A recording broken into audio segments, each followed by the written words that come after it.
In immigration news now, the Trump administration is making changes to ICE operations in Minneapolis following Saturday's fatal shooting. This as Democratic senators say they will not vote to fund the Department of Homeland Security without major changes, which could lead to a partial government shutdown. Washington correspondent Gabrielle Caracciolo explains the developments we're expecting to see today. The mayor of Minneapolis says he's meeting with border czar Tom Homan today as he arrives to take over ICE operations. Homan is also supposed to meet with the governor at some point. Senators are also returning here to Washington with just a few days to fund the federal government, though Democrats say they won't vote for the current Homeland Security funding plan.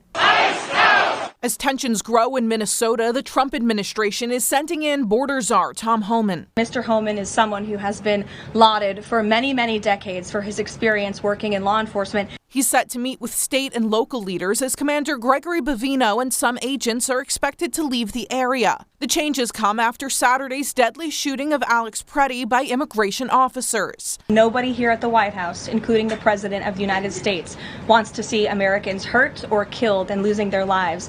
In Washington, the risk of a government shutdown is growing. Democrats like Virginia Senator Mark Warner taking to social media to say they won't support funding for the Department of Homeland Security. This is a critical moment in American history. We need to speak up, stand up, and fight back. The funding package needs bipartisan support to pass the Senate, but Minority Leader Chuck Schumer says Democrats won't provide the votes without reforms to immigration enforcement. And the House is not in session this week to consider any proposed changes before the deadline. If the Senate doesn't pass the exact funding legislation that the House already approved by midnight Friday, there would then be a partial government shutdown. That would impact things like TSA and FEMA, though ICE wouldn't necessarily feel the impacts of a shutdown because they have essentially a slush fund of money already approved that they could tap into to continue operations. In Washington, I'm Gabrielle Caracciolo.